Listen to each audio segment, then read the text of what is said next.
Je suis un peu attristé par rapport à ce qui se passe dans ce pays.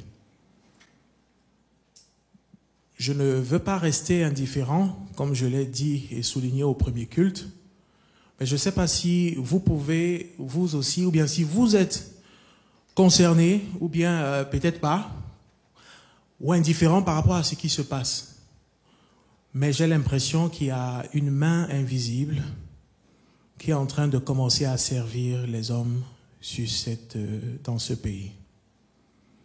Mais nous ne voulons pas accepter ça. Nous préférons le joug de l'Éternel que le joug d'un homme. Alors à cause de ça, je veux nous demander une chose. Si vous êtes d'accord avec moi, est-ce qu'on peut se lever pour prier pour le pays de la France? Ça a commencé ici en France, mais ça va se répandre partout, jusqu'à ce que l'Esprit de Dieu vienne récupérer son Église. Élevons notre voix ensemble et prions pour le pays. Seigneur Jésus, je te prie pour la nation française. Je te prie pour ce pays, pour cette nation. Je te demande, Seigneur, d'agir puissamment. Je demande à ce que ton règne vienne. Fais descendre ton règne sur cette nation et que les cœurs des gens et des hommes soient touchés par ta venue, soient touchés par ton œuvre et changent de vie, changent, Seigneur, de langage. Et que nous soyons remplis d'amour et que nous soyons des profanateurs ceux qui propagent la vérité et non le mensonge. Nous voulons être ceux qui vont propager ce message partout dans ce monde, dans cette nation. Et nous demandons, Seigneur, à ce que tu viennes changer les choses. S'il te plaît, ne laisse pas, Seigneur, les hommes marcher sur les hommes. Ne laisse pas, Seigneur, les libertés des gens, Seigneur, déchirées et repoussées, rejetées. Seigneur, nous croyons que nous avons premièrement notre liberté en toi, mais que aussi cette liberté peut se manifester dans notre train quotidien. Alors, s'il te plaît, viens agir, Seigneur, et change notre façon de voir, change notre façon de penser aussi, et que nous soyons ces hommes qui propagent de l'amour, qui soient des réconciliateurs, ceux qui sont des médiateurs entre toi et ces hommes, Seigneur. Nous voulons être ceux qui propagent ta parole de vérité. La vérité nous rend libres. La vérité nous rend libres, Seigneur, de ce que nous voulons être en toi. Dans le nom puissant de Jésus-Christ, nous te prions. Amen. Continuons de faire cette prière à la maison. Continuons de faire cette prière à la maison. Ne lâchons pas. Si nous croyons exempts de quoi que ce soit, on se leurre. Désolé, un jour, on sera concerné. De manière bien spécifique. Amen. Nous allons chanter l'amour. L'amour de Jésus. Qui veut être celui qui va propager cet amour? Bon, mes frères, mes sœurs, ce n'est pas seulement avec les mots, hein. C'est surtout avec les actes. L'amour aux côtés de nous, avec nos frères, nos sœurs qui sont seuls, nos frères et nos sœurs qui sont même entourés, propageons l'amour. Amen. On peut taper les mains ensemble.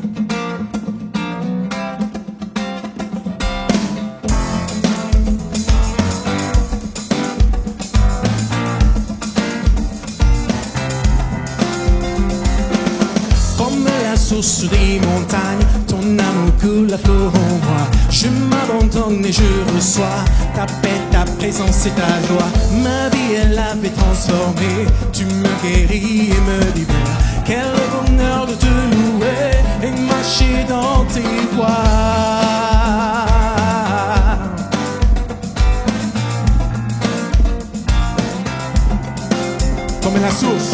Comme la source des montagnes, ton amour coule à flot en moi. Je m'abandonne et je reçois ta paix, ta présence et ta joie.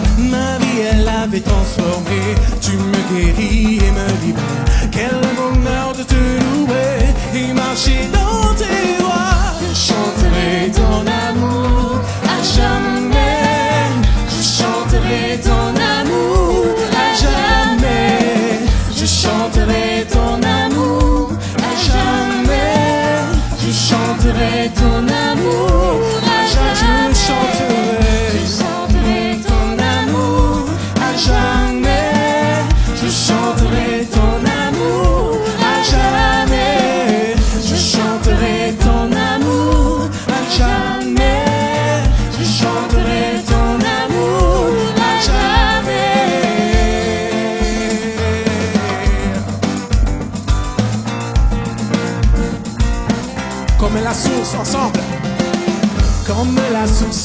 montagne, ton amour coule à flot.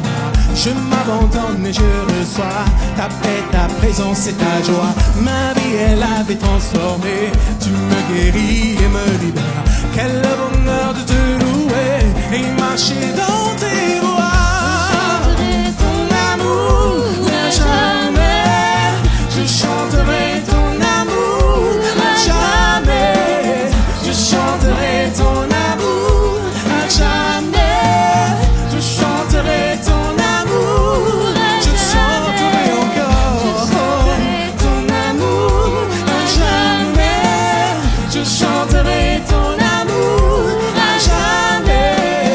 Je chanterai ton amour à jamais. Je chanterai ton amour à jamais.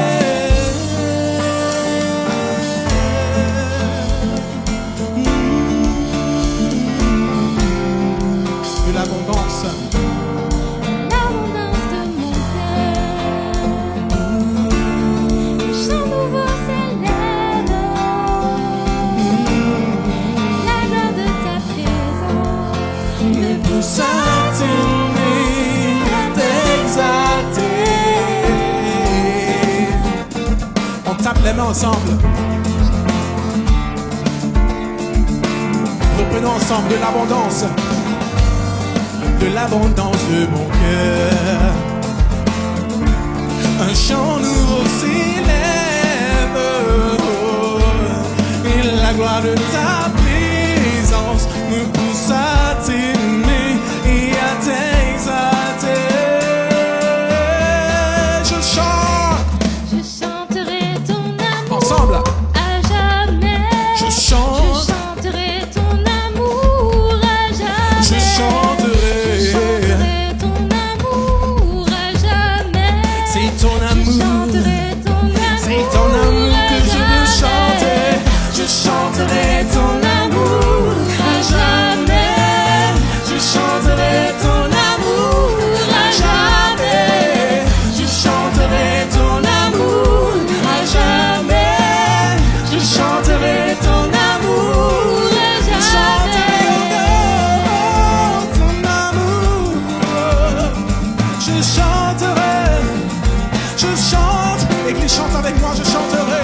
Je chanterai ton amour à jamais.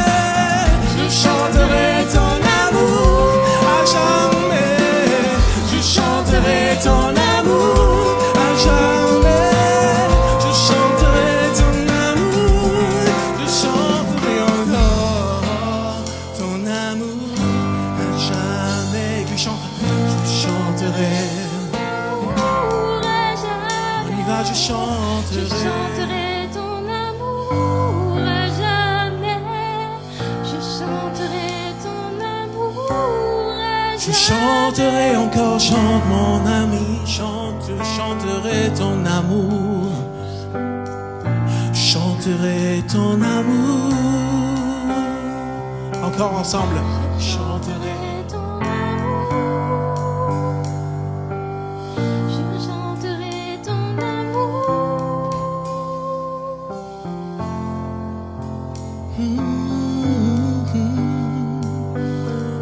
Oh Seigneur, c'est ton amour que nous voulons chanter. Nous voulons le chanter haut et fort. Nous voulons te dire, oh Jésus, que nous voulons rester dans tes bras aussi. Nous voulons nous blottir dans tes bras d'amour. Alléluia. Alléluia. Je veux chanter un chant d'amour pour mon Sauveur, pour toi Jésus. Merci pour ce que tu as fait. Tu es si précieux, Jésus mon Sauveur. Je suis heureux, tu m'as donné ton nom. Je ne veux pas être ailleurs. Seigneur, je suis heureux, tu m'as donné ton nom. être ailleurs que dans tes bras, dans tes bras,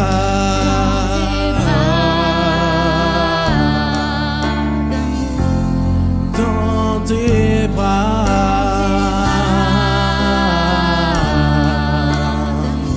Encore une fois dans tes bras.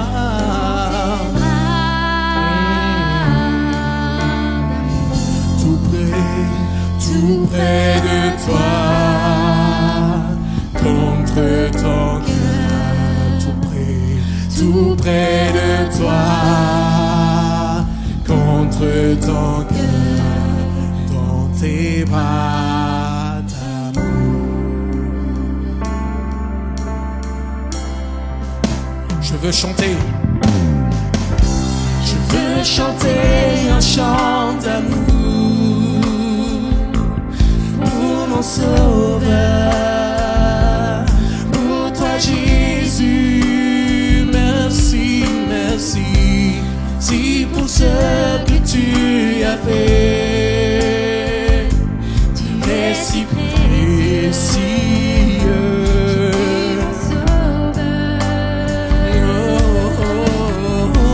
Je suis heureux, tu m'as donné ton nom.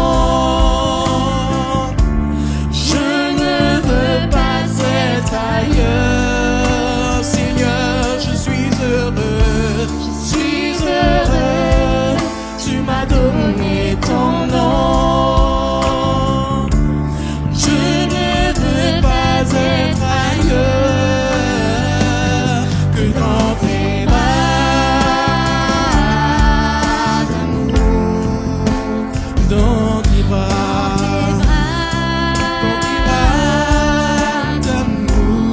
Seigneur, je veux rester dans tes bras, dans tes bras, oh, dans tes bras d'amour, tout près de toi, contre ton cœur, tout près de toi, oh, Seigneur, tout près, contre ton cœur, dans tes bras, dans tes bras d'amour.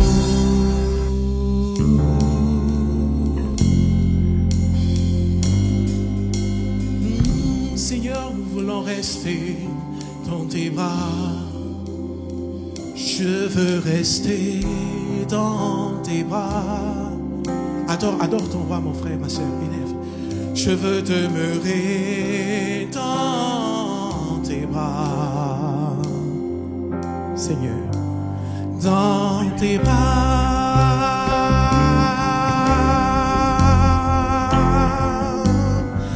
Dans tes bras.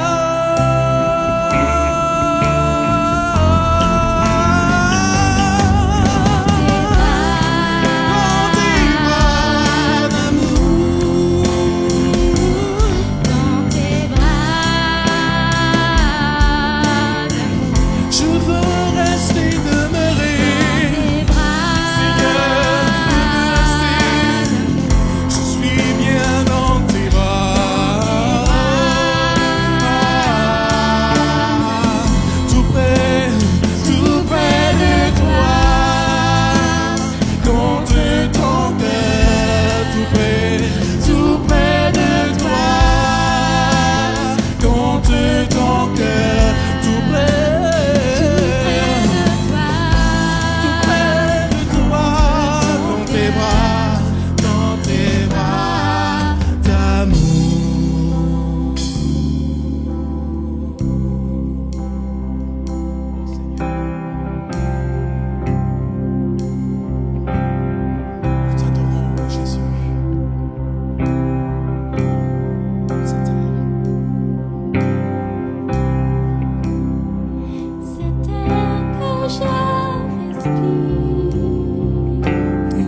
besoin de toi.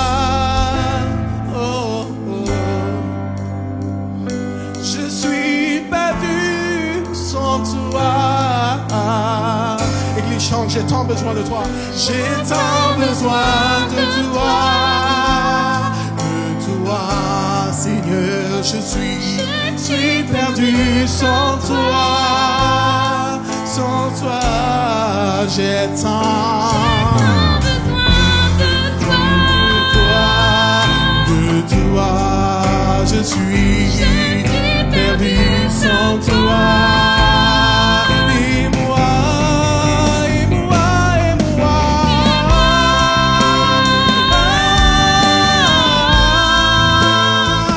J'ai tant besoin de toi. Et moi, et moi, et moi.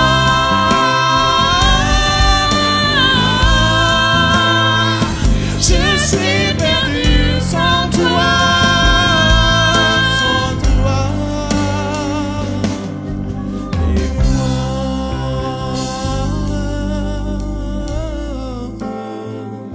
J'ai tant besoin. Nous avons besoin de toi, Seigneur. Notre cœur est vide sans toi.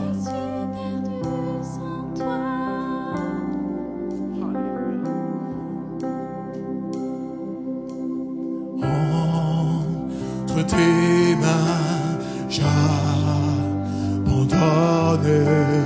tout ce que j'appelle mien. Oh, ne permets à personne, Seigneur, d'en reprendre rien. Oui, oui, prends tout, Seigneur. Oui, prends tout, Seigneur. Entre tes mains, j'abandonne tout avec bonheur. Je n'ai pas peur. Je n'ai pas peur de te suivre Sur le chemin de la croix. sur le chemin de la croix. C'est pour toi. C'est pour toi que je veux vivre. Je connais, j'aime. J'aime ta voix. Oui, prends tout, Seigneur. Oui, prends tout.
n'hésite pas à élever ta voix, à demander au Seigneur Jésus de régner dans ton cœur, sur ta vie, sur toutes tes activités. Tout ce que tu fais, tout ce que tu entreprends, demande au Seigneur de régner en toi. Jésus, je veux que tu règnes en moi, comme tu nous l'as demandé de prier. Oh Seigneur, viens régner en moi. Règne dans mon cœur. Tu as la première place. Prends la première place. Prends la première place. Alléluia. Alléluia.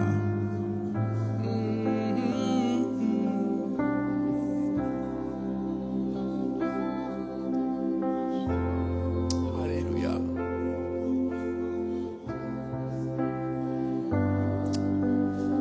Alléluia. Amen. Amen. Amen. Tu es vérité. Ton nom est vérité. Ton nom est liberté. Oh, ton nom est courage. Ton nom est Emmanuel, Dieu parmi nous. Jésus, qui d'autre peut nous assister si ce n'est toi? Oh Jésus, tu nous aimes tellement. Seigneur, tes yeux ne sont pas fermés. Seigneur, ton cœur n'est pas fermé. Tes oreilles ne sont pas sourdes. Non. Tes bras ne sont pas courtes. Non. Oh Seigneur, tu vois ce qui se passe. Tu vois, Seigneur, ce que nous vivons. Tu vois nos cœurs qui sont, Seigneur, tortillés à gauche et à droite. Nos cœurs qui sont apeurés. Seigneur, tu vois la situation que nous vivons. Mais Seigneur, tu veux te glorifier encore. Et tu vas le faire, Seigneur. Tu vas te glorifier. Élève-toi et glorifie le nom de Jésus. Élève-toi et glorifie-toi, Seigneur. Seigneur, la Bible dit, Seigneur, dans l'Apocalypse, que les saints crient. Mais jusqu'à quand, Seigneur, vas-tu te lever pour venger notre sang? Jusqu'à quand vas-tu te lever pour faire justice? Tu es le Dieu de justice. Ce n'est pas un homme qui établit la justice, c'est toi. C'est toi le Dieu de justice. Alors viens établir ta justice sur terre. Viens régner, Seigneur. Les hommes ne t'acceptent pas, mais nous t'avons accepté. Nous voulons que ce soit frais dans nos cœurs. Et nous voulons être disponibles, Père, pour répandre cet amour autour de nous. Afin que tu règnes aussi dans le cœur des autres. Tu règnes aussi dans le cœur des autres. C'est ça le vrai règne. C'est ça le vrai royaume de Dieu. Oh Jésus. Règne sur mon cœur. Oui, prends tout, Seigneur. Prends tout, Seigneur. Oui, prends tout, Seigneur. Prends mon corps et mon âme.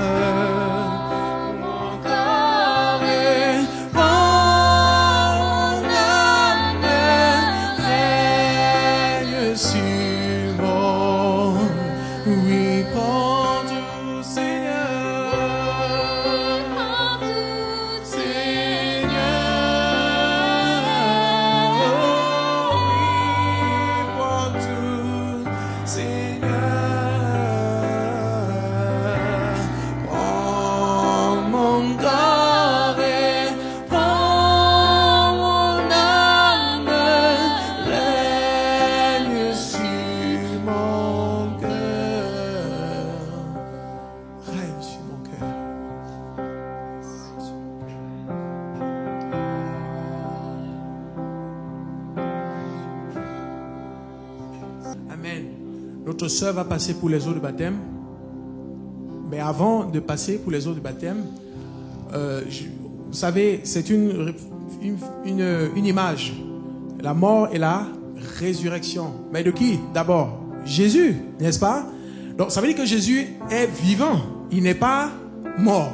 Amen. Donc pendant que nos frères vont passer pour raconter ce que nous avons prévu, donc souvenons-nous que Jésus est vivant. Et c'est pour ça qu'on va chanter ce chant. Notre Rédempteur vit. Amen. Levons-nous ensemble pendant que nos frères passent.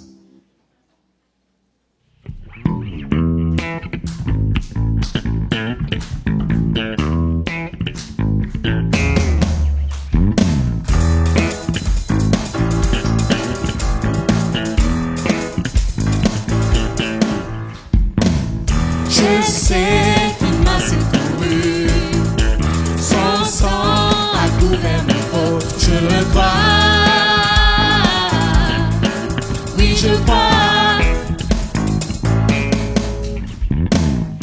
Il a enlevé ma honte.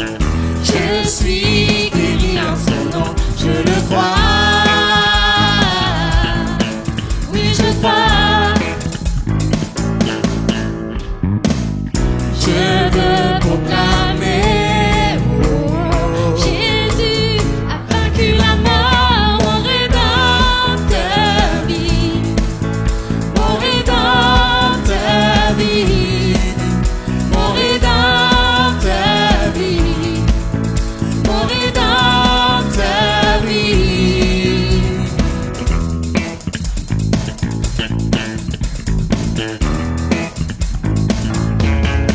Je sais qu'il m'a secouru. Son sang a couvert mes fautes, je le crois. Oui, je crois. Il a enlevé ma honte. Je suis guéri en son nom, je le crois. Oui, je crois.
À toi, Jésus, tu vis éternellement.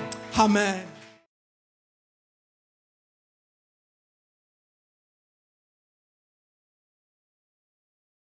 Bonjour frères et sœurs.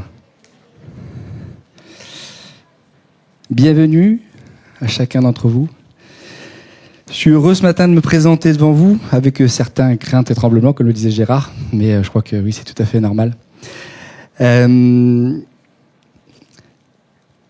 Quand j'ai dit oui au Seigneur, je me suis dit, tiens Seigneur, t'es bon avec moi. C'est dans une période un peu compliquée. Il n'y avait pas beaucoup de personnes dans l'assemblée. Là, je vous vois, vous êtes, je sais pas, 130 Père Dieu. Mais ce qui rassure mon cœur, en tout cas ce que le Saint-Esprit a mis sur mon cœur, c'est tu es en famille. Amen. Je souhaite également la bienvenue peut-être à des visiteurs qui sont parmi nous, qui sont en vacances. Soyez vraiment les bienvenus, soyez libres au milieu de nous. Que le Seigneur vous bénisse, que le Seigneur bénisse vos congés, et que ce soit des temps de repos pour vous, pour nous aussi, hein, frères et sœurs qui allons peut-être partir en vacances, que le Seigneur puisse vraiment bénir ces temps de repos. Pour commencer, je pense pas que tout le monde me connaisse. Alors c'est vrai, comme ce matin sur le premier culte, j'ai eu la chance de revoir des frères et sœurs qu'on avait l'occasion de voir quand il y avait qu'un seul culte, du temps où on était qu'à 10 heures. Ça m'a fait vraiment plaisir de les voir. Là, je vois beaucoup de yeux que je connais de plus en plus, mais je sais qu'un certain nombre de personnes ne me connaissent pas. Donc, il me paraît important de me présenter ce matin. Donc, désolé pour ceux qui me connaissent, mais vous me connaîtrez encore mieux. Et puis, de vous faire un petit bout aussi de mon témoignage. Donc, moi, c'est Julien Lannet, j'ai 41 ans. Je suis marié à mon épouse Mathilde, qui est ici présente.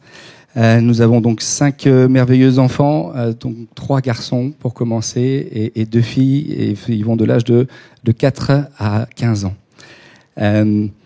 Bon, ce matin, j'avais fait la blague pour essayer de la faire rougir un petit peu, ça va pas avoir le même effet. Mais pour mon témoignage, je pense que la meilleure personne qui peut parler de ce que Dieu a fait dans ma vie, je pense que c'est mon épouse. Je vais pas lui refaire la blague, mais voilà, ce serait son témoignage à elle qui serait le plus fort, je pense. Mais bon, je vais vous le faire, en tout cas courtement, parce que je pense que c'est comme vous. Quand on commence à parler des nombreux bienfaits dans nos vies, on pourrait ne pas s'arrêter. Donc je vais essayer de faire le plus bref possible. Voilà, ça me paraît vraiment important de le faire, parce que vraiment tout est à la gloire de Dieu. Vous savez, si je suis là aujourd'hui devant vous, c'était vraiment pas gagné. Hop, c'est pas la bonne page. Donc je suis né dans une famille non chrétienne, moi, contrairement à Nathanaël. J'ai été éduqué comme la majorité des personnes dans ce monde, avec des valeurs judéo-chrétiennes, enfin dans ce monde, dans notre société. Mais mes parents nous ont pas, enfin, j'ai eu cette éducation, mais il y avait des pratiques occultes, en fait, dans ma famille. Il y avait des pratiques telles l'ésotérisme, le magnétisme, le tarot, les runes, l'astrologie. Et on n'a pas été, avec mes sœurs, enseignés de ces choses, mais voilà, il régnait quand même une ambiance tout à fait particulière, et j'ai compris après, avec le temps, que c'est ça qui avait fait que j'étais un enfant très perturbé. Bon, c'est vrai, j'étais déjà hyperactif, mais en plus de ça a généré beaucoup de troubles de mon comportement dans mon enfance et dans mon adolescence, ce qui m'a amené à dépasser énormément de limites. J'entendais Nathalie qui disait qu'elle était collée. J'ai été collé, j'ai été viré, j'ai été avertissement sur avertissement, j'ai été dans plusieurs établissements, jusqu'à même aller dans un internat parce que mes parents ne savaient plus quoi faire de moi. Pourquoi ? Parce que à 9 ans j'ai commencé à fumer, à 12 ans je fumais quasiment tous les jours. J'ai pris mes premières cuites à cet âge-là. À 15 ans, je fumais de la marijuana. Je tournais à 20-30 joints par jour. Je fumais également le joint avec des bangs. Donc voilà, j'étais vraiment accro. Et puis à mes 18 ans, je vous fais grâce de tout ça, mais c'était vraiment une époque déplorable. À mes 18 ans, j'ai commencé à toucher à des drogues plus dures, la cocaïne, l'ecstasy, et tout ça mélangé avec l'alcool. Voilà, le cocktail explosif qui fait que j'étais pas bien du tout dans ma tête. Et ce qui a eu pour conséquence que, donc à mes 18 ans, j'ai quitté mes parents. Les relations étaient devenues trop compliquées entre nous. Donc j'ai pris mon sac à dos, je suis parti avec rien. J'ai même pas été jusqu'à obtenir mon bac. Et puis sachant pas où aller, erré à droite à gauche, j'ai un peu dormi dans la rue, et pour atterrir ensuite sur Nantes, là où j'avais un ami avec qui j'avais été à l'internat. Et puis la décadence, comme vous pouvez l'imaginer, a continué. Parce que ce n'est pas en quittant la famille que les choses ont mieux été, justement, j'ai été encore plus dans la galère.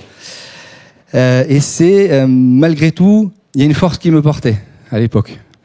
J'ai quand même aussi à obtenir des diplômes, je suis quelqu'un, alors mon éducation a été faite aussi pas comme ça, qui cherchait toujours à aller de l'avant, mais voilà, sans pour autant que j'aille bien.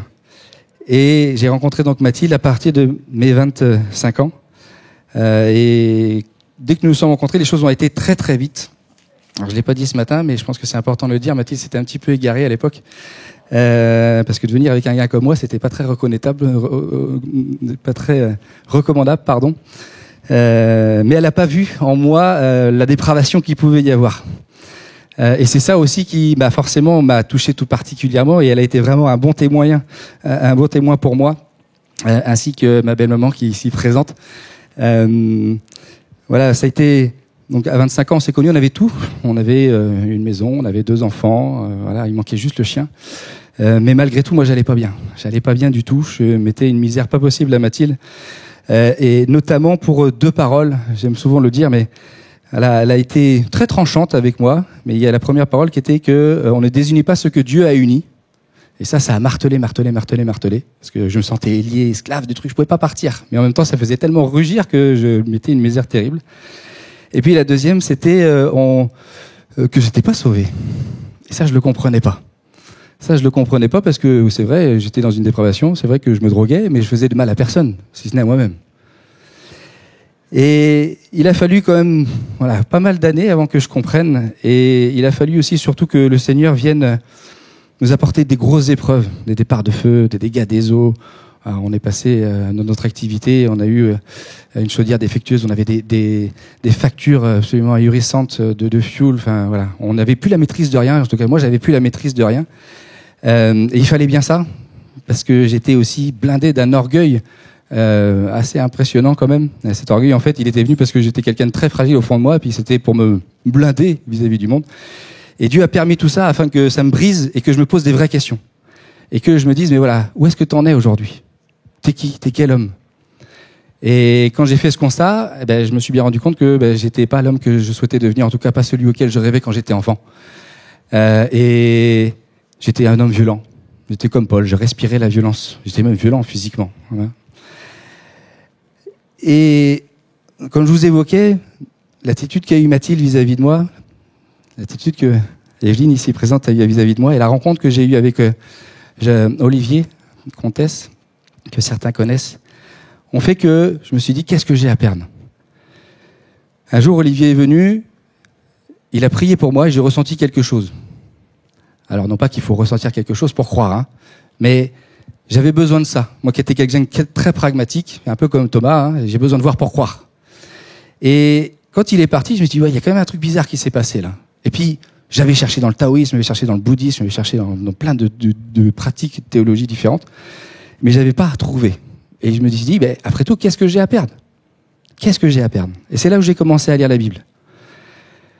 Je lis un livre que j'ai jamais lu le livre. Quand j'étais enfant, j'ai peut-être lu 2 livres, vous voyez? Et je l'ai lu en 6 mois. Ça, c'était déjà un miracle en soi. Et puis j'ai commencé à venir à l'église.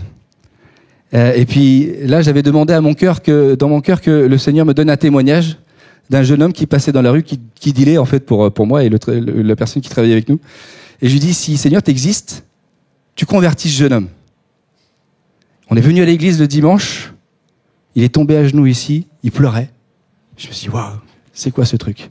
J'ai appris après que, en fait, je l'ai interpellé. Moi, j'étais en train de fabriquer des sandwichs. Il traverse la rue, je l'ai interpellé et en fait, il m'a appris après qu'il allait braquer le bureau de tabac à côté. Et le Seigneur avait permis, alors que moi je m'approchais tout juste et je ne croyais pas en lui, il m'a permis de l'interpeller, de rester avec lui jusqu'à le soir même. Et j'ai fait la même démarche que Mathilde. J'ai dit, t'es un mécréant. Alors que même moi, j'étais un mécréant à l'époque.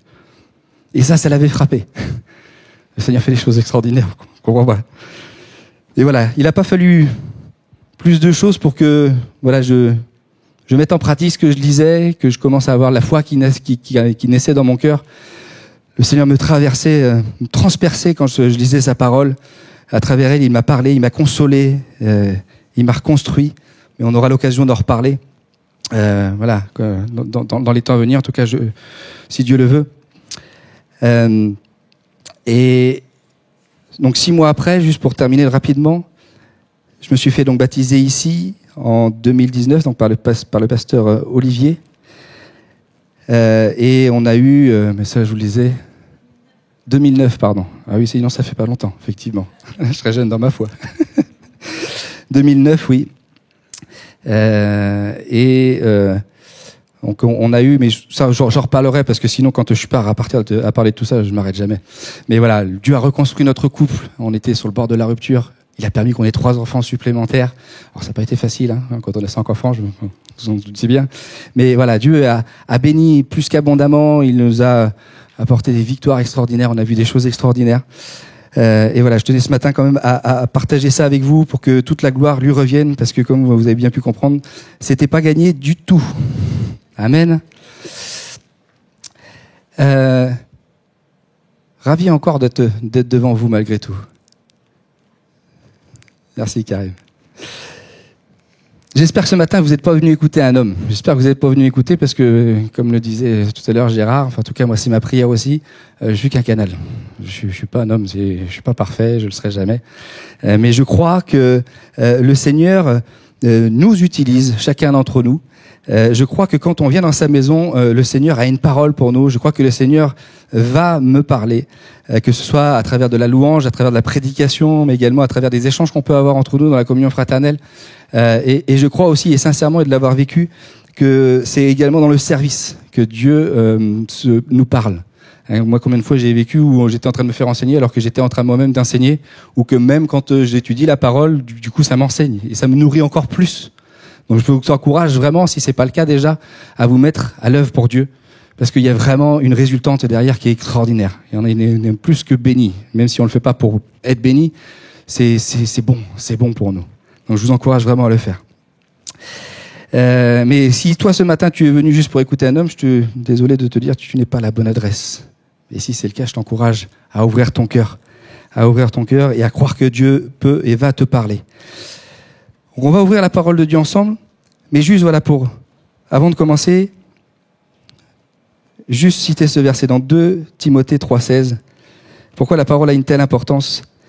Il est écrit que toute écriture est inspirée de Dieu et utile pour enseigner, pour convaincre, pour corriger, pour instruire dans la justice, afin que l'homme de Dieu soit accompli et propre à toute bonne œuvre. Amen. Donc ce que je vous propose ce matin, c'est d'ouvrir votre Bible dans le livre de Samuel. Et on va commencer au chapitre 8. Si Dieu le veut, je pense je partagerai avec vous, on ira au chapitre 17. J'ai 3 sujets. Tu peux lancer si tu veux bien, JP. Voilà. Donc Gérard m'a laissé un long moment pour pouvoir travailler ce message et je le remercie beaucoup. Et le premier titre que j'ai eu sur le cœur, donc il y a bientôt un mois de ça, c'était David, l'homme selon le cœur de Dieu. J'ai laissé mûrir un peu les choses. Je vous cache pas, je me suis pas penché tout de suite sur la parole, enfin en tout cas pas sur cette partie-ci. Et puis quand j'ai commencé à m'y mettre il y a 2 semaines, donc j'ai étudié un petit peu la vie de David et puis je me suis dit mais quand même David, il est devenu le roi tel qu'il est. Pourquoi? Parce qu'il y a eu Saül. Saül a été un instrument quand même que Dieu a permis pour qu'il soit taillé. Donc j'ai dit tiens, du coup on va aborder Saül. Donc il y a un autre titre qui est arrivé, JP si tu veux bien. Et je me suis dit bon, je vais aborder Saül, le roi qui a perdu l'approbation de Dieu ou le roi qui va vers la décadence. Je modifierai peut-être la prochaine fois le titre. Et puis là aussi, quand j'ai étudié cette partie-ci, je me suis dit ouais mais pourquoi il y avait un roi sur le peuple? Donc forcément, on va chercher dans le contexte et j'ai cherché un petit peu plus tôt, avant la vie de Saül. Et puis là, il y a des comportements qu'il y avait au sein du peuple. Donc du coup, j'ai remodifié, et c'est ça qu'on va voir ce matin. J'ai remodifié mon titre en l'appelant plutôt ce qu'il faut et ce qu'il ne faut pas faire pour être un homme avec un grand H. Parce que oui, quand on dit un homme, mesdames, vous avez peut-être peur de ne pas vous retrouver, mais si, c'est bien pour vous également. Donc être un homme, une femme, selon le cœur de Dieu. Petite parenthèse, j'aime beaucoup maintenant, au début j'étais effrayé, comme dans les projets que je pouvais porter à mon travail, quand on part de rien comme ça, quand on est en train d'étudier la parole, comme disait Gérard tout à l'heure, on est plein de crainte et de tremblements. Mais comme il est écrit dans la Genèse, Dieu, à partir d'un tohu-bohu, à partir d'une forme informée et vide, il crée. Et aujourd'hui, je peux le dire, c'est lui qui a créé ça en moi, parce que même là, aujourd'hui, de pouvoir parler comme ça devant vous, c'était impossible avant. Impossible. Je me souviens quand j'ai commencé à les ados, je balbutiais. Mais voilà, Dieu m'a permis d'avoir cette assurance, parce qu'il m'a montré que même d'un rien, il crée et il fait des choses merveilleuses, il fait des choses belles en son temps. Et je le crois et je suis convaincu que vous le vivez aussi. Et si c'est pas le cas, je t'encourage à le vivre. N'aie pas peur. Si tu ne sais pas, tu ne vois pas, Dieu est là. Dieu fait, Dieu crée. Mets ta foi en lui et il va faire. Donc le premier texte, donc voilà. La question c'est pourquoi Dieu a instauré un roi sur Israël. Donc je vous propose d'ouvrir dans 1 Samuel au chapitre 8 et on va lire du verset 3 à 5. Vous voyez bien? Ouais. Les fils de Samuel ne marchèrent point sur ses traces. Ils se livraient à la cupidité, recevaient des présents et violaient la justice. Tous les anciens d'Israël s'assemblèrent et vinrent auprès de Samuel à Rama. Ils leur dirent, voici, tu es vieux et tes fils ne marchent pas sous tes traces. Maintenant, établis sur nous un roi pour nous juger, comme il y en a chez toutes les nations. Amen. Dans certaines versions, le mot juger est retranscrit et traduit par diriger. Le mot juger, moi, m'a interpellé personnellement et je me suis dit, mais voilà, c'était le rôle du prophète de juger. Mais en fait, en creusant un petit peu, on se rend compte que le prophète, il était chargé d'annoncer la volonté de Dieu. En 1 Samuel 4, il écrit que Samuel transmettait la parole de Dieu. Le prophète était également chargé de provoquer un examen de conscience parmi le peuple. il était celui aussi qui me rappelait à l'ordre le peuple quand il dérapait. Il réglait également les conflits qu'il pouvait y avoir entre eux. Mais en aucun cas, il était celui qui condamnait. Et là, on voit que le peuple, en fait, s'est approché de Samuel parce qu'il était vieux, et que comme ils ont vu que ses fils ne marchaient pas droit devant Dieu, tel Samuel, ils se sont dit, il nous faut un intermédiaire. Et là, on se pose la question, mais avant Dieu, il avait mis d'autres intermédiaires. Avant ça, il y avait Élie, avant ça, il y avait les juges. Voilà, Dieu avait instauré des hommes qui étaient venus pour sauver le peuple, venus pour juger, pour les diriger. Mais là, on arrive à une étape où le peuple dit non, nous on veut un roi. On veut un roi. En fait, le peuple, ce dont ils avaient peur, c'était que, comme eux se tenaient pas droit devant Dieu, ils savaient qu'ils auraient besoin d'un intermédiaire entre eux et Dieu. Ils savaient que le prophète, lui, il se tenait droit, il suivait la volonté de Dieu, et il n'y avait aucun compromis dans ce que le prophète faisait avec la parole de Dieu. Et parce qu'il avait également une intimité avec Dieu. Il entretenait sa relation avec lui. Et ça, le peuple, il le savait. Et il le savait tellement bien que s'ils n'avaient pas cet intermédiaire, ils savaient qu'ils ne seraient pas bénis. Ils savaient qu'ils ne remporteraient pas la victoire. Pour exemple, là, il s'était passé 20 ans. Avant, donc, il y avait le prophète Élie. Ses fils aussi, à Élie, étaient exactement dans le même comportement que les deux fils. Ils ne rendaient pas la justice. Ils faisaient ce qui était mal aux yeux de l'Éternel. Et puis, pendant ces 20 ans, ils ont été sous l'oppression du peuple philistin. Et à un moment, ils ont crié à Dieu. Du coup, Samuel a prié. Il leur a dit, enlevez toutes les idoles. Et là, du coup, ils ont été délivrés. Et ils se sont là encore rendus compte qu'il fallait qu'il y ait un homme qui soit l'intermédiaire. Où ils se sont rendus compte, c'est pas forcément les beaux mots, c'est qu'ils pensaient qu'il y avait besoin d'un intermédiaire. Et ça, c'était pas juste à ce moment de l'écriture. Depuis Exode déjà, le peuple, il craignait la sainteté de Dieu. Et ça vraiment depuis Moïse. Dans Exode, au chapitre 20, au verset 18 à 19, il est écrit « Tout le peuple entendait le tonnerre et le son du corps, et voyait les éclairs et la fumée qui enveloppaient la montagne.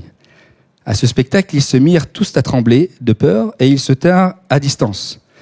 Ils dirent à Moïse « Parle-nous toi-même, et nous t'obéirons, mais que Dieu ne nous parle pas, pour que nous ne mourions pas. » Moi, quand j'ai lu ce verset, la première fois que je l'ai lu, et puis les versets qui ont suivi, j'ai été déjà choqué que le fait que le peuple ne puisse pas monter sur la montagne.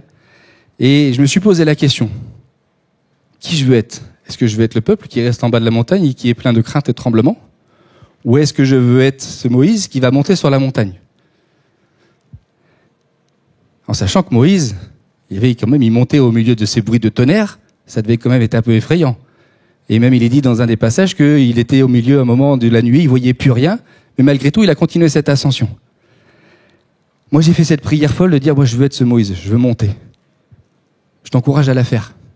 Alors oui, ce chemin il n'est pas facile, et que de venir dans la présence de Dieu, ça demande des fois de se faire violence. C'est compliqué, parce qu'il y a notre part humaine qui n'a pas envie. Il y a une lutte, on le sait, de la chair contre l'esprit, mais je t'encourage à vraiment te faire violence et à venir dans la présence de Dieu.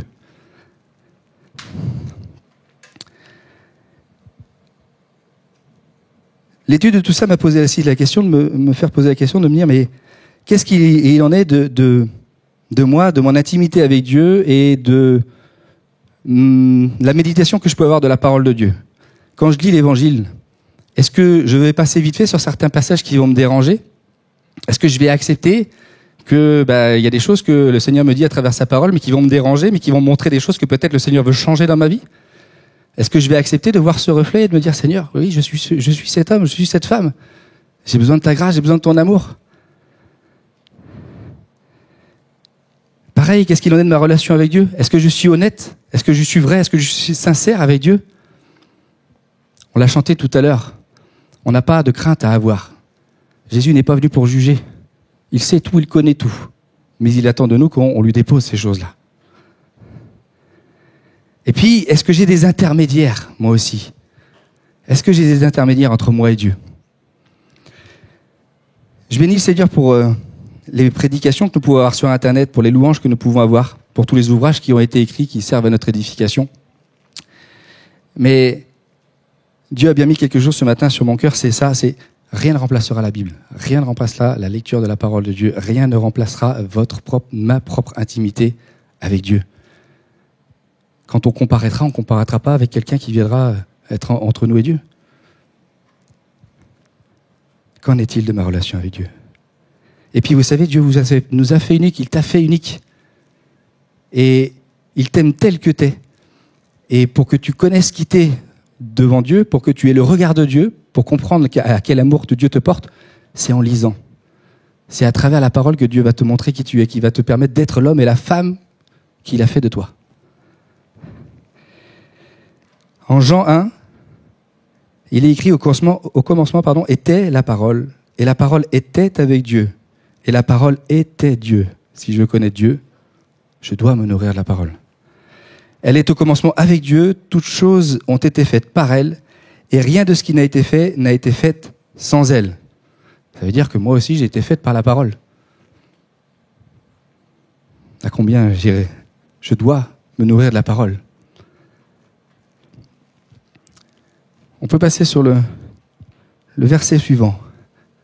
Donc 1 Samuel 8, 7. L'Éternel dit à Samuel, écoute la voix du peuple dans tout ce qu'il te dira, car ce n'est pas toi qu'il rejette, c'est moi qu'il rejette, afin que je ne règne plus sur eux. Quelle tristesse. Dieu dit, c'est moi qu'il rejette, afin que je ne règne plus sur eux. Un roi sur Israël, c'était pas la volonté de Dieu, c'était la volonté du peuple. Le peuple ne voulait pas que Dieu règne sur eux. Et Dieu dit juste après, ils agissent à ton égard comme ils ont toujours agi depuis que je les ai fait monter d'Égypte jusqu'à ce jour. Là aussi, on se rend compte qu'en fait, c'était pas là juste pendant ce passage-là, mais c'était déjà même du temps de la délivrance. Hein? Ils ont vu les prodiges de Dieu, ils ont vu Dieu intervenir, les sortir d'Égypte par les plaies. Ils ont ensuite été conduits dans le désert. Pourquoi? Parce qu'ils ont désobéi, mais malgré tout, Dieu a montré sa bonté et sa fidélité. Et il leur a fait envoyer la manne, il leur a fait envoyer l'écaille, il leur a fait jaillir de l'eau du rocher. Ils avaient vu tout ça. Ils avaient vu un Dieu d'amour qui les protégeait, jusqu'à même que leurs sandales ne s'usent pas dans le désert. Mais ils ont décidé de rejeter Dieu. Qu'en est-il de moi? Est-ce que j'ai vu de nombreuses délivrances que Dieu peut apporter dans ma vie? Et est-ce que j'ai vraiment dit au Seigneur, règne sur mon cœur?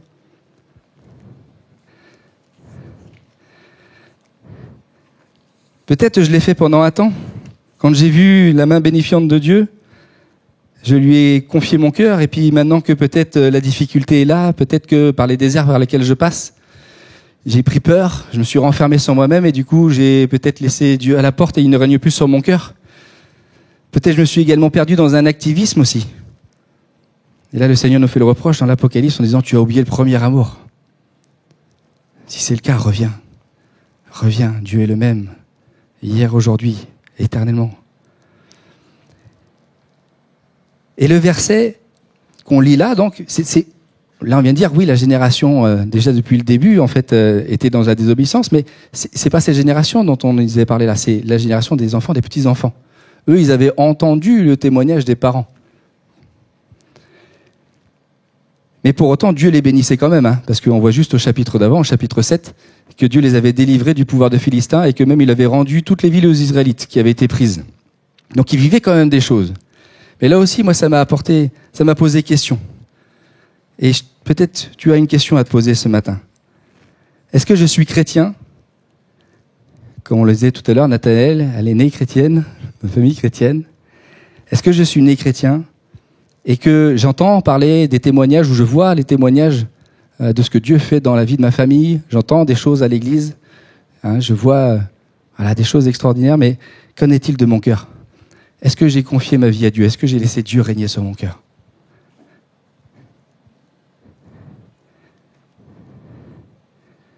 Si ce n'est pas le cas, Dieu nous dit qu'il fixe un nouveau jour, encore aujourd'hui. Aujourd'hui, tout est encore possible. Aujourd'hui, si tu entends sa voix, si vous entendez sa voix, n'endurcissez pas vos cœurs.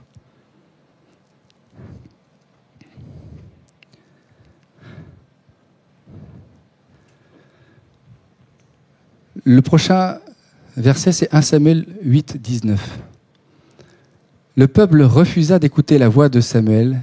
Non, dirent-ils, mais il y aura un roi sur nous, et nous aussi, nous serons comme les nations. Notre roi nous jugera, et il marchera sur notre tête et conduira nos guerres.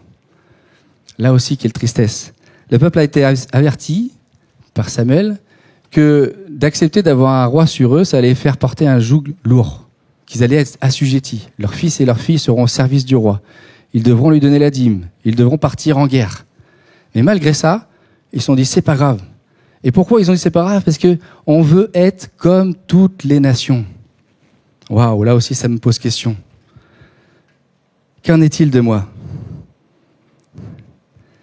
Est-ce conscient que j'appartiens à Dieu et qu'il veut faire de moi une lumière? On est au milieu des nations. Mais on n'a pas vocation à se comporter comme le monde. Est-ce que j'apporte la bonne odeur de Christ? Pour les uns, une odeur de vie, pour les autres, un parfum de mort. C'est le rôle de l'Église de témoigner, de parler, d'avoir des attitudes qui glorifient notre Dieu. On ne doit pas faire du mimétisme avec ce qui se passe dans le monde. Et je sais que c'est compliqué. Le premier, moi dans mon travail, je me suis même mépris à tout ça. Il y a un moment, j'ai cherché à plaire plus aux hommes qu'à Dieu. Mais gloire à Dieu, il m'a pardonné de ces choses, je m'en suis rendu compte. Si c'est le cas là aussi pour toi, fais-le. Repens-toi. La vraie mission que Dieu nous donne, c'est d'aller dans les nations. C'est d'apporter Christ. C'est d'apporter la vie.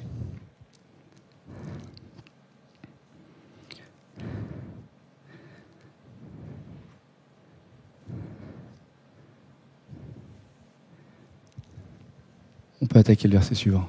1 Samuel 12, 12. Puis, voyant que Nachash, roi des fils d'Ammon, marchait contre vous, vous m'avez dit, non, un roi ne régnera sur nous, et cependant l'Éternel, votre Dieu, était votre roi. Voici donc le roi que vous avez choisi et que vous avez demandé. Voici, l'Éternel a mis sur vous un roi. Alors, j'ai ressouligné plusieurs choses, mais ce qui m'a là aussi frappé, c'est votre Dieu était votre roi. On peut se poser la question de pourquoi le peuple a voulu d'un intermédiaire. Il ne voulait pas se tenir dans la sainteté.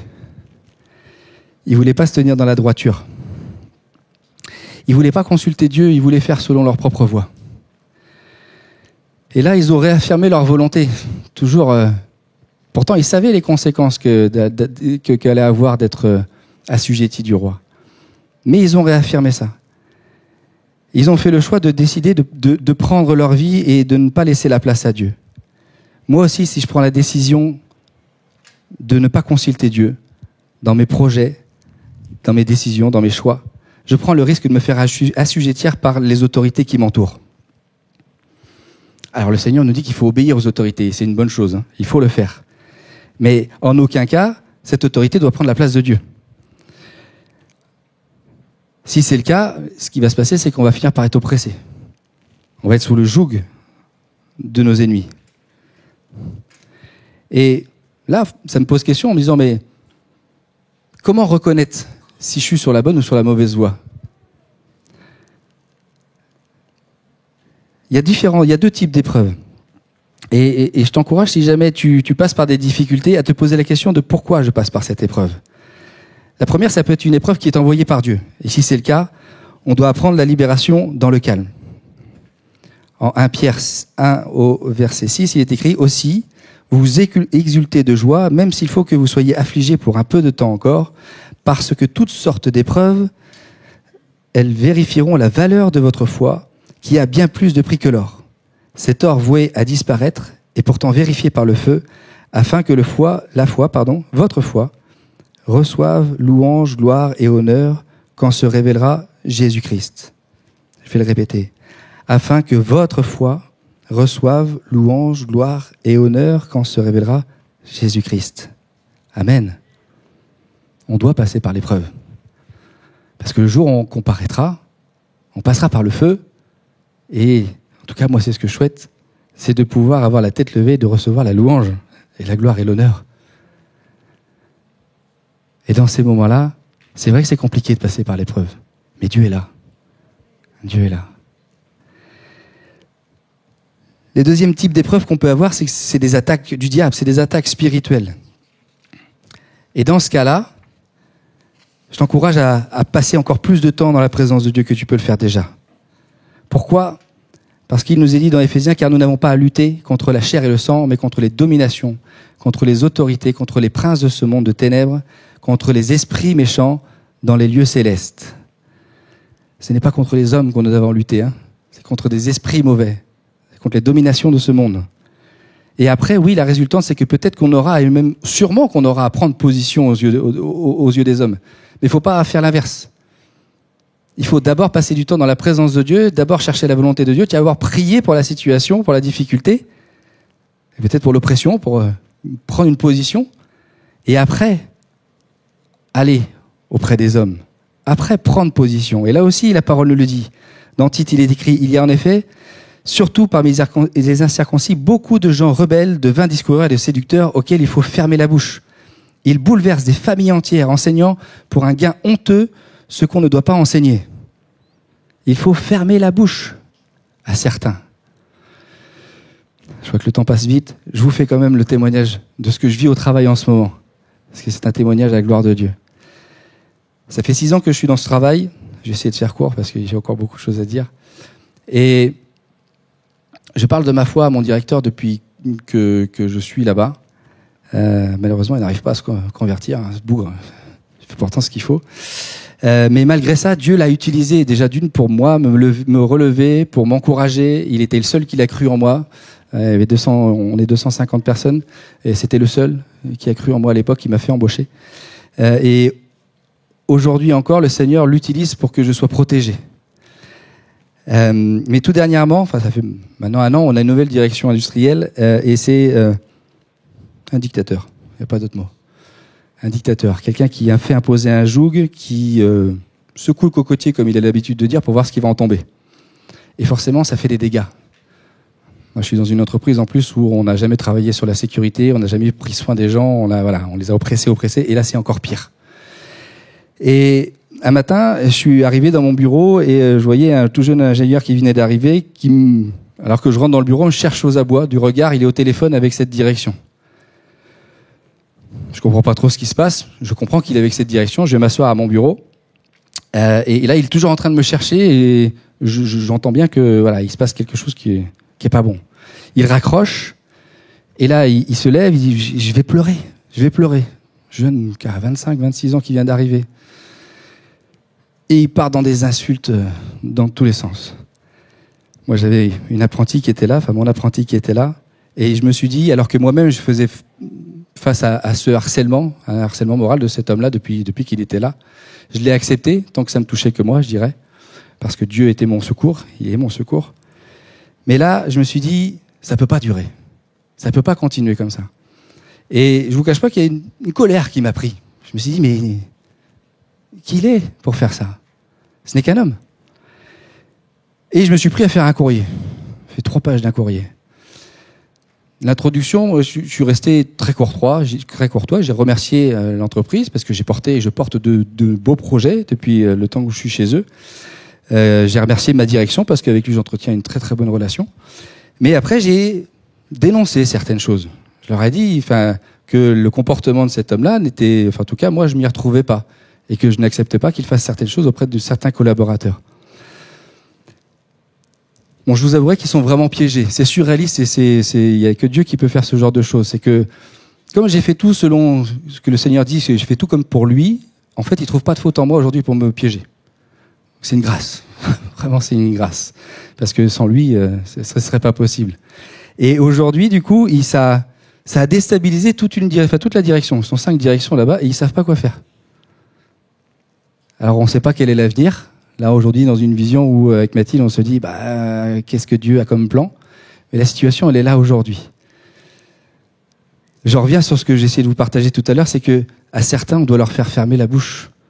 À certains qui oppressent, c'est notre rôle, en tout cas, moi je le pense, c'est le rôle de l'Église, c'est le rôle des chrétiens, d'apporter l'amour, d'apporter la justice, d'apporter la droiture.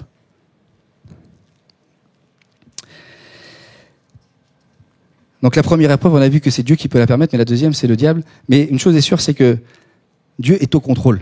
Dieu règne. Dans toute situation, Dieu règne. Mon frère, ma sœur, quoi qu'il peut arriver, Dieu est au contrôle. Même si tu es proche de la mort, Dieu est là. Est là. Il n'y a rien à craindre. Il est écrit en 1 Corinthiens 10, « L'épreuve qui vous a atteint n'a pas dépassé la mesure humaine. Dieu est fidèle. Il ne permettrait pas que vous soyez éprouvés au-delà de vos forces.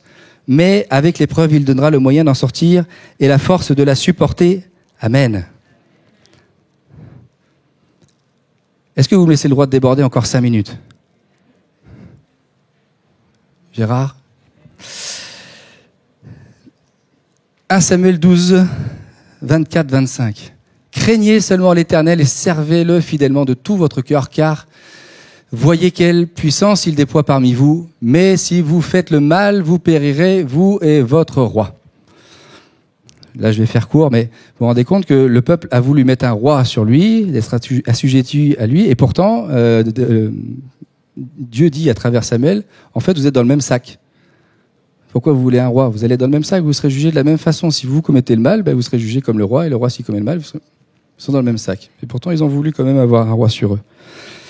Et puis, entre parenthèses, ils vont vite déchanter. Alors, c'est vrai qu'au début, Saül a été béni. On aura, si Dieu le veut, l'occasion d'en parler la prochaine fois.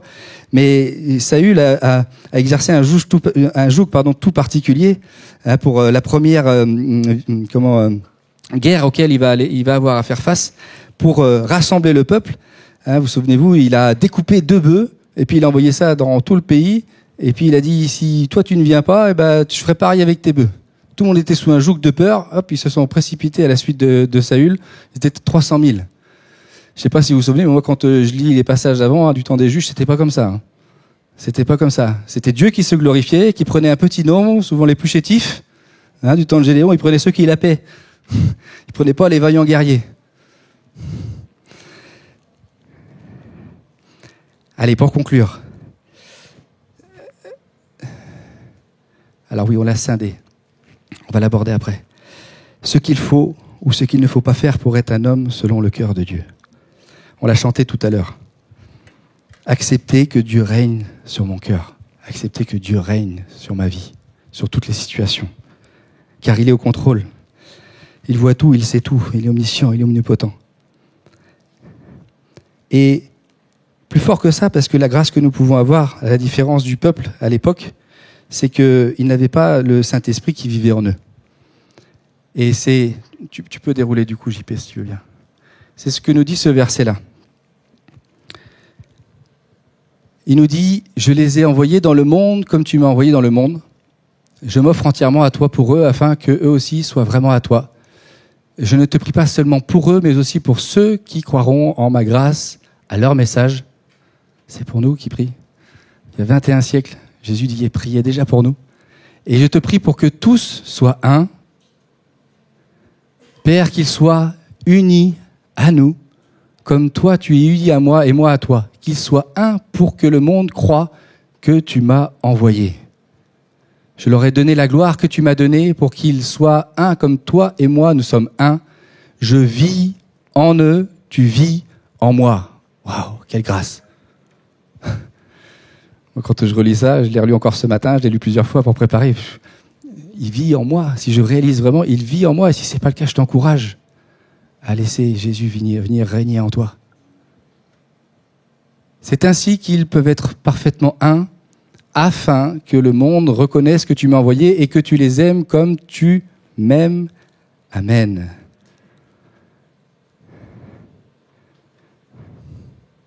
Je vais juste lire le dernier verset. Afin que l'amour que tu as pour moi soit en eux et que je sois moi-même en eux.